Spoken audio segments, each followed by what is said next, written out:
ನಮಗೊಂದು ಹೊಸ ಮನೆ ಸಿಗುತ್ತೆ, ಸೂರು ಸಿಗುತ್ತೆ, ಆಶ್ರಯ ಸಿಗುತ್ತೆ ಅಂತ ಕನಸು ಕಂಡವರಿಗೆ ಭಾರೀ ನಿರಾಸೆ ಆಗಿದೆ. ಇದ್ದ ಮನೆಯನ್ನ ಕೆಡವು ಬಿಟ್ಟಿದ್ದಾರೆ. ಇನ್ನೇನು ಹೊಸ ಮನೆ ನಮಗೆ ಸಿಕ್ಕಿಬಿಡುತ್ತೆ ಅಂತ ಹೇಳಿ. ಆದ್ರೆ ಮನೆ ಕೆಡವಿದವ್ರಿಗೆ ಈಗ ಬೀದಿಯೇ ಗತಿಯಾಗ್ಬಿಟ್ಟಿದೆ. ಇದ್ದ ಮನೆಯನ್ನ ಕೆಡವಿದ್ದಾರೆ, ಕುಟುಂಬಗಳು ಬೀದಿಗೆ ಬಿದ್ದಿವೆ. ಮನೆಗಾಗಿ ಬೀದರ್ನ ಬಸವ ಕಲ್ಯಾಣ ಜನ ಗೋಳಿಡ್ತಾ ಇದ್ದಾರೆ. ಸ್ಲಮ್ ಬೋರ್ಡ್ ನಮ್ದವರು ಈಗ ಬೀದಿಯಲ್ಲಿ ಜೀವನ ಕಳಿಬೇಕು, ದಿನ ಕಳಿಬೇಕು ಅಂತ ಪರಿಸ್ಥಿತಿಯಲ್ಲಿ ಇದ್ದಾರೆ.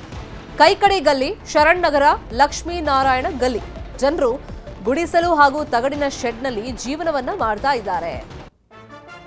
ಮುಂಚೆ ಹೇಗೋ ಒಂದು ಮನೆಯನ್ನ ಕಟ್ಕೊಂಡಿದ್ರು, ಆದ್ರೆ ಸ್ಲಮ್ ಬೋರ್ಡ್ನಿಂದ ತಮ್ಗೊಳ್ಳೆ ಮನೆ ಸಿಗುತ್ತೆ ಅಂತ ಹೇಳಿ ದುಡ್ಡು ಕೊಟ್ಟಿದ್ದಾರೆ. ಇದ್ದ ಮನೆನೂ ಕೆಡಕೊಂಡಿದ್ದಾರೆ. ಈಗ ಮಳೆ, ಚಳಿ, ಬಿಸಿಲಿಗೆ ಬಡ ಕುಟುಂಬಗಳು ನಲುಗಿ ಹೋಗಿವೆ. 3 ವರ್ಷಗಳಿಂದ 800 ಮನೆಯ ಕಾಮಗಾರಿ ಮುಗಿದಿಲ್ಲ. ಫಲಾನುಭವಿಗಳು 65,000 ಕೊಟ್ಟರು ಕೂಡ ಕಾಮಗಾರಿನ ಸ್ಟಾಪ್ ಮಾಡಿದ್ದಾರೆ. ಮತ್ತೆ ಕಾಮಗಾರಿಯಲ್ಲಿ ಕಳಪೆ ಗುಣಮಟ್ಟದ ವಸ್ತುಗಳನ್ನ ಯೂಸ್ ಮಾಡ್ತಾ ಇದ್ದಾರೆ ಅಂತಲೂ ಕೂಡ ಆರೋಪಗಳು ಕೇಳಿಬಂದಿದೆ. ಹಳೆ ಮನೆ ಹೋಯ್ತು, ಹೊಸ ಮನೆ ಸಿಗ್ತಾ ಇಲ್ಲ. 65,000 ದುಡ್ಡನ್ನು ತಗೊಂಡಿದ್ದಾರೆ. ಫಲಾನುಭವಿಗಳು ಈಗ ಬೀದಿಲಿ ಜೀವನ ನಡೆಸಬೇಕು ಅಂತ ಪರಿಸ್ಥಿತಿ ಇದೆ. ಈಗ ವಿಪರೀತ ಚಳಿ ಬೇರೆ ಇದೆ, ಹಾಗಾಗಿ ಚಳಿಲಿ ಬೀದಿಲಿ ವಾಸ ಮಾಡಬೇಕು. ತಗಡಿನ ಶೆಡ್ನಲ್ಲಿ ಸಂತ್ರಸ್ತರು ಜೀವನವನ್ನ ಕಳೀತಾ ಇದ್ದಾರೆ. ಗುಡಿಸಲಲ್ಲಿ ವಾಸ ಮಾಡ್ಕೊಂಡಿದ್ದಾರೆ. ಕಾಮಗಾರಿ ಯಾಕೆ ಬಂದಾಯ್ತು, ಈ ಬಗ್ಗೆ ಅಧಿಕಾರಿಗಳು ಏನ್ ಹೇಳ್ತಾರೆ ಅಂತೇಳಿ ನ್ಯೂಸ್ 18 ಫಾಲೋ ಅಪ್ ಮಾಡ್ತಾ ಇದೆ. ಇಲ್ಲಿ ಫಲಾನುಭವಿಗಳು 65,000 ದುಡ್ಡನ್ನು ಕೊಟ್ಟಿದ್ದಾರೆ. 3 ವರ್ಷ ಆಯ್ತು ಇದ್ದ ಮನೆಯನ್ನ ಕೆಡವಿ ತಗಡಿನ ಶೆಡ್ನಲ್ಲಿ ಜೀವನ ಮಾಡ್ತಾ ಇದ್ದಾರೆ. ಆಗ ಸರಿ ಹೋಗುತ್ತೆ, ಈಗ ಸರಿ ಹೋಗುತ್ತೆ, ನಮ್ಗೆ ಸ್ಲಮ್ ಬೋರ್ಡ್ನಿಂದ ಮನೆ ಸಿಗುತ್ತೆ ಅಂತೇಳಿ ಕಾಯ್ತಾ ಇದ್ದಾರೆ. ಆದ್ರೆ ಆ ಲಕ್ಷಣಗಳು ಸದ್ಯಕ್ಕೆ ಕಾಣಿಸ್ತಾ ಇಲ್ಲ. ಹಾಗಾದ್ರೆ ಈ ಸಮಸ್ಯೆ ಬಗ್ಗೆ ಫಲಾನುಭವಿಗಳು ಅಲ್ಲಿನ ಜನ ಏನ್ ಹೇಳ್ತಾ ಇದ್ದಾರೆ ಕೇಳೋಣ. ಕಟ್ ಕೊಡ್ತಾ ಅಂದ್ರಿ ಸರ್, ಇನ್ನ ಕಟ್ತಾ 3 ವರ್ಷ ಐತ್ರಿ, ಇನ್ನ ಕಟ್ಟ ಕೊಡಲಾಗ್ಯಾರ ಸರ್. ನಮ್ಗ ಈಗ ತಿರ್ಸೋಟ್ ಅದ್ರ ರೊಕ್ಕ ಬಿ ತುಂಬಿದೇವ್ರಿ, ಬರ್ಲಾಗ್ಯಾರ, ನೋಡಲಾಗ್ಯಾರ. ನಾವು ಆಫೀಸ್ಗೆ ಹೋಗ್ಕೊಂಡಿದ್ದೇವೆ. ಬಿದಾರ್ದಿಂದ ಬಂದ್ರಿ 2 ಜಾರಿ ಭೇಟಿ ಆದ್ರಿ. ತಿರ್ಗಾ ಬಂದ್ ಕೇಸಿನ ಕಟ್ತಾ ಇಲ್ಲ ತರ ಬರ್ಲಾಗ್ಯಾರ. ಕೌನ್ಸಿಲ್ ಸಾಬ್ರು ಹೋಗಿ ಕೇಸಿನ ಹೇಳಿದ್ರು ಬಿ ಅವ್ರು ಕೇಳಿಲ್ರಿ ಸರ್. ಏನ್ ಮಾಡ್ಬೇಕ್ರಿ ಸರ್? ನಾವು ಹೋಗಿ ನಾಲಿ ನೋಡ್ರಿ, ನಾಲಿ ಮುಂದೆ ಕುಂತಿ ಇಲ್ಲಿ ಅಡ್ಗೆ ಮಾಡೋದು, ಮೊಕ್ಕೊಂಬೋದು, ಮಳೆ ಬಂದ್ರೆ ಒಳಗೆ ನೀರು ಉಕ್ಕೋದು, ಇವೆಲ್ಲ ನಡ್ದಾವ್ರಿ. ನಮ್ಮ ಮಕ್ಕಳು ಬೇಕಾರೆ ಅದಾವ್ರಿ. ನಮ್ಮ ಸಂಸಾರ ಬ್ಯಾಗಿನ ಚಳಿ ಮಳಿ ಕೈರಿ ಇಂಥರ್ದಾಗ ಬಂದು ಸಂಸಾರ ಮಾಡ್ಲತ್ತಿದ್ದೇವು.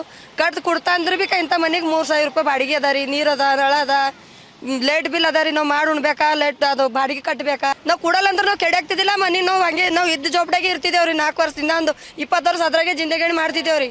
ಈಗ ಬಂದ್ ಕೇಸಿನ ಆಸೆ ತೋರಿಸಿ ಹಿಂಗ್ ಮಾಡ್ತಾರ ಸರ್. ಹ್ಯಾಂಗ್ ಮಾಡಿ ವರ್ಷ ಐತ್ರಿ ಸರ್. ಖಾಲಿ ನಾವು ಇಲ್ಲಿ ಮನೆ ಕಟ್ಕಿನವ್ರು ಖಾಲಿ ಕಿರೆ ತುಂಬ ಪರೇಶಾನ್ ಇದ್ದೇವ್ರಿ ಸರ್. ಇವತ್ತಿನ 3-4 ವರ್ಷ ರನ್ನಿಂಗ್ ಅದ್ರಿ ಸರ್. ಈಗ ತಗ ಮನಿದ್ ಕೆಲಸ ಆಗಿಲ್ರಿ ಸರ್. ಮತ್ತೊಂದ್ಸಲ ತಿಂಗಳಿಗೆ ಒಬ್ಬರು ಬರ್ತಾರ, ಇದು ಕೆಲಸ ಮಾಡ್ತಾವ ಅಂತಾರ, ಎನ್ನ ಬರ್ಕೋತಾರ, ಫೋಟೋ ತೆಕ್ಕೋತಾರ, ಹೋಯ್ತಾರ್ರಿ ಸರ್. ತಿಂಗಳಿಗೆ ಪ್ರತಿ ತಿಂಗಳು ಹಂಗೆ ಮಾಡ್ಲತ್ತಾರಿ ಸರ್. ನಮ್ಮ ಗರೀಬರು ಅಂದ್ರು ನೋಡ್ರಿ ಸರ್, ಇವ್ ಕರಿ ಹಿಂಗೆ ಜೋಪಡಾಗ ಇರೋ ಪಾಳಿ ಬಂದದ್ರಿ ಸರ್. ನಾವು ಚಲೋ ಇದ್ದಿನ ಮನೆ ಕೆಡಕ್ಕೆ ಕುಂತಿದ್ದೇವ್ರಿ ಸರ್. ಗೌರ್ಮೆಂಟ್ ಭರೋಸೆ ಮೇಲೆ ಗೌರ್ಮೆಂಟ್ ಅಂತಂತೂ 1 ವರ್ಷನಾಗ ನಿಮ್ಗೆ ಮನೆ ಕಟ್ಟು ಕೊಡ್ತೇವೆ, 6 ತಿಂಗಳದಾಗ ನಿಮ್ಗೆ ಮನೆ ಕಟ್ಟು ಕೊಡ್ತೇವೆ ಅಂತ ಮನೆ ಕಡಕ್ಲಾಗಸ್ದ್ರಿ ಸರ್. ಈಗ ನಮ್ಮ ಚಾಲು ಕಂಡೀಷನ್ ಅಂದ್ರಿ ಸರ್, ನಾವು ಮಾಡ್ಬೇಕೇಟು, ತಿನ್ಬೇಕೇಟು, ಬಿಡ್ಬೇಕೇಟು ಅಂತ ಕಂಡೀಷನ್ ನಮ್ದು ಆಗ್ಯದ್ರಿ. ನಿಮ್ ಕಟ್ಟಿ ಕೊಡ್ತಾ ಅಂತೂ ರೊಕ್ಕಗಳು ತುಂಬ್ಕೊಂಡ್ರಿ, ಎಲ್ಲ ತುಂಬ್ಕೊಂಡ್ರಿ. 10 ಸಲ ಓಡಾಡ್ಲತ್ತಾರ. ಖರೆ ಅಂದ್ರೆ ಏನು ಕೇರ್ ಮಾಡೋಲಾಗ್ಯಾರ. ಮುದುಕ ಕೈಲಾಗಲ್ಲ, ಮುದುಕ ಸಂಡಾಸ್ಗೆ ಹೋಗ್ಲಾಕ ಬರಲ್ಲ. ಅಂತ ಮಳ್ಯಾಗ ಚಳ್ಯಾಗ ಸಾಯ್ಲತ್ತಿದ್ದೇವು. ಈ ಕರಿ ರೋಡಿನ ಮೇಲೆ ಕುಂತುಳತ್ತಿದ್ದೇವು. ಮತ್ತೆ ಮಾಡಾರೇನ್ರಿ, ಜಾಗನೇ ಇಲ್ಲ. ಅಮ್ಮ ಕೋಳಿ ಗೂಡಿ ಅದ, ಅದು ಏನು ಮನಿ ಅದ, ಅದು ಹಿರ್ಚಿಗೆ ಸುಮ್ಮನೆ ಅದು ಬೀಳೋದಾಗ್ಯದ ಅಲ್ಲಿ. ಕಷ್ಟ, ಮಕ್ಕಳು ಕಷ್ಟ ಅದ ರೀ. ನಮಗೆ ಯಾರು ಕೇರ್ ಮಾಡೋಲ್ಲ ಹೋಗ್ಯಾರ. ಗರೀಬರು ನಮ್ಗೇನು ಅಲ್ಲನ ನೆಲನ ಇದ್ದನ್ ಝೊಪಡ್ಯಾಗ ಕುಂತಿದ್ದೇವು. ನಮ್ಗಂದ್ರೆ ಹಿಂಗೆ ಮನೆ ಕಟ್ಟಿ ಕೊಡ್ತೇವೆ ಅಂತ ಉಬ್ಬುಸಿ ಈ ಕರಿ ಹಿಂಗೆ ಮಾಡಿಟ್ಟಾರ. ಆ ಮುದುಕೆಲ್ಲಿ ಮಕ್ಕೋಬೇಕ್ರಿ ಸರ್. ಬರೇ ರೊಕ್ಕಕ್ಕೆ ಆಸೆ ಬಿದ್ದಾವ ಮಂದಿಗೆ. ಕಟ್ ಕೊಡ್ತೇವ ಅಂತಾರ, ಅವ್ರು ಬರ್ಕೊಂಡು ಹೋಯ್ತಾರ, ಇವ್ರು ಬರ್ಕೊಂಡು ಹೋಯ್ತಾರ, ಮನಿಗಳ ಆಳ್ಕೊಂಡು ಹೋಯ್ತಾರ. ಎಲ್ಲನೇ ಮಾಡ ಎಮ್ಮೆಲೆ ನಮ್ಗಾರ ಏನು ಕೂನಾರಿ ಬರ್ತಾರ. ನನ್ನ ಮನೆ ಕಂಪ್ಲೀಟ್ ಆಗ್ಯದ್ರಿ, ಗೌರ್ಮೆಂಟ್ ಮನೆ ಸರ್. ನನ್ನ ಮನೆ ಕಂಪ್ಲೀಟ್ ಆಗ್ಯದ್ರಿ. ಭಾಳ ಮಳೆ ಬಿತ್ತಲ್ಲ ಸರ್. ಫುಲ್ ಮಳೆ, ನೀರು ಹೊಂಟದ್ರಿ ಒಳಗೆ. ಪೂರ ಗಾಡಿ ಎಲ್ಲ ಚಿರೇಸೇವ್ರಿ. ಮತ್ತು ಅದು ಕಲ್ಲು ಏನು ಬಿ ಇಲ್ರಿ. ಕಲ್ಲು ಹಿಂಗೆ ಸುಮ್ಮ ಹಿಡಿದು ಬಿಟ್ರು ಬುಕ್ಣಿ ಎಲ್ಲತ್ತದ ಆಯ್ತಿದ್ರಿ.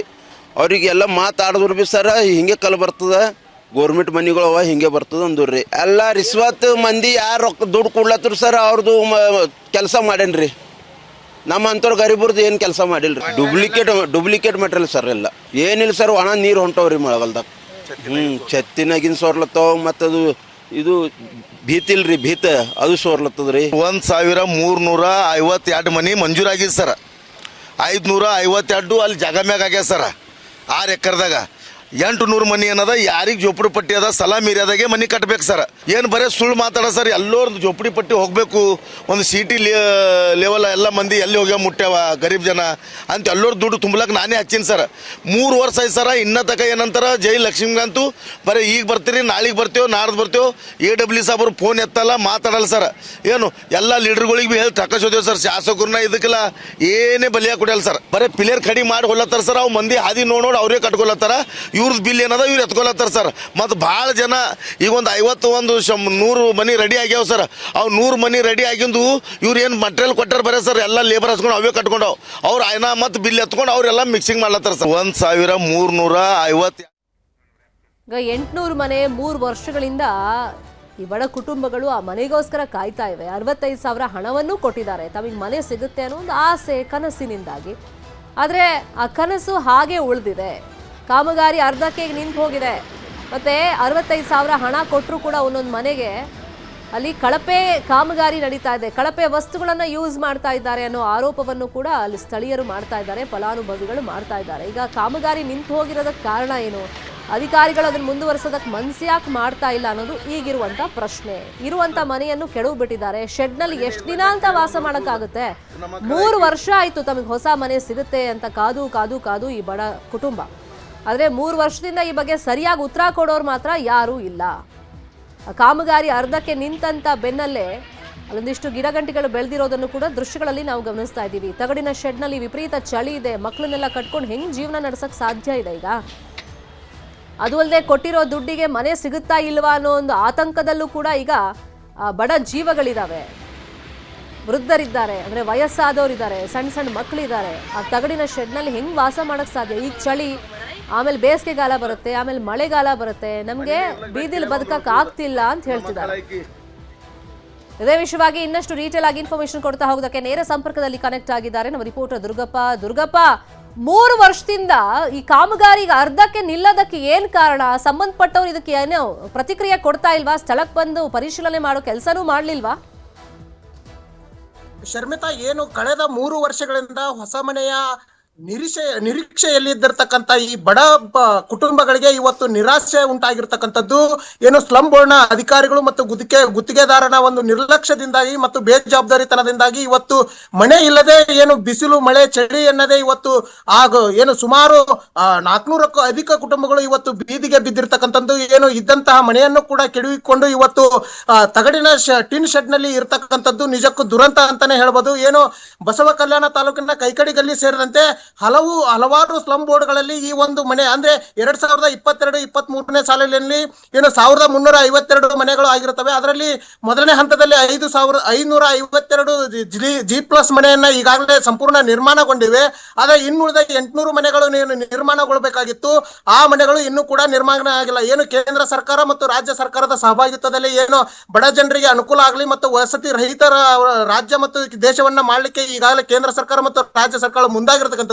ಆದ್ರೆ ಅಧಿಕಾರಿಗಳ ನಿರ್ಲಕ್ಷ್ಯದಿಂದ ಇವತ್ತು ಬಡ ಕುಟುಂಬಗಳಿಗೆ ಏನು ಮನೆಗಳು ನಿರ್ಮಾಣ ಸಿಗ್ತಾ ಇಲ್ಲ ಅಂತಾನೆ ಹೇಳ್ಬೋದು. ಯಾಕಂದ್ರೆ ಏನು ಫಲಾನುಭವಿಗಳಿಂದ 65,000 ರೂಪಾಯಿ ವಂತಿಗೆ ಮತ್ತು ಸರ್ಕಾರದ 5 ಲಕ್ಷ ರೂಪಾಯಿ ಸಹಾಯಧನದಲ್ಲಿ ಮನೆ ನಿರ್ಮಾಣಗೊಳ್ಳಬೇಕಾಗಿತ್ತು. ಆದ್ರೆ ಮನೆ ಕಳೆದ 3 ವರ್ಷಗಳಿಂದ ನೆನೆಗುದಿಗೆ ಬಿದ್ದಿರ್ತಕ್ಕಂಥ ನಿರ್ಮಾಣ ಹಂತದಲ್ಲಿ ಈಗಾಗಲೇ ಕೆಲವೊಂದಿಷ್ಟು ಮನೆಗಳನ್ನ ನಿರ್ಮಾಣ ಮಾಡಿದ್ದಾರೆ. ಆದ್ರೆ ಅವು ಪ್ಲಿಂತ್ ಲೆವೆಲ್ಲೇ ಮನೆ ಇರ್ತಕ್ಕಂಥದ್ದು. ಹೀಗಾಗಿ ಪೂರ್ಣ ಪ್ರಮಾಣದಲ್ಲಿ ಇನ್ನೂವರೆಗೂ ಮನೆ ನಿರ್ಮಾಣ ಆಗಿಲ್ಲ. ಹೀಗಾಗಿ ತಗಡಿನ ಶೆಡ್ ನಲ್ಲೇ ಮನೆ ಏನು ವಾಸ ಮಾಡ್ತಾ ಇರತಕ್ಕಂಥ ಪರಿಸ್ಥಿತಿ ಇವತ್ತು ಅಲ್ಲಿನ ಜನರಲ್ಲಿ ಇರ್ತಕ್ಕಂಥದ್ದು. ಆ ಕುಟುಂಬಗಳ ಜನರು ಕೂಡ ಏನು ಸ್ಲಂ ಬೋರ್ಡ್ನ ಅಧಿಕಾರಿಗಳನ್ನ ಕೇಳಿದಂತ ಸಂದರ್ಭದಲ್ಲಿ ಬೇಜವಾಬ್ದಾರಿತನ ಉತ್ತರ ಕೊಡ್ತಾ ಇದ್ದಾರೆ ಅನ್ನೋ ಒಂದು ಆರೋಪವನ್ನ ಕೂಡ ಮಾಡ್ತಾ ಇರ್ತಕ್ಕಂಥ. ಮತ್ತೆ ಬೇಗನೆ ನಮಗೆ ಮನೆಯನ್ನ ನಿರ್ಮಾಣ ಮಾಡಿ ಕೊಡ್ಬೇಕು ಅನ್ನೋ ಒಂದು ಒತ್ತಾಯವನ್ನು ಕೂಡ ಅಲ್ಲಿನ ಕುಟುಂಬಸ್ಥರು ಮಾಡ್ತಾ ಇರ್ತಕ್ಕಂಥದ್ದು. ಶರ್ಮಿತಾ, ಫೈನ್. ಈಗ ನಾವು 65,000 ದುಡ್ಡು ಕೊಟ್ಟಿದ್ದೀವಿ, ಆದ್ರೂ ಕಳಪೆ ಕಾಮಗಾರಿ ಆಗ್ತಿದೆ. ಕಳಪೆ ಗುಣಮಟ್ಟದ ವಸ್ತುಗಳನ್ನ ಇವರು ಮನೆ ಕಟ್ಟೋದಕ್ಕೆ ಯೂಸ್ ಮಾಡ್ತಿದ್ದಾರೆ ಅನ್ನೋ ಆರೋಪ.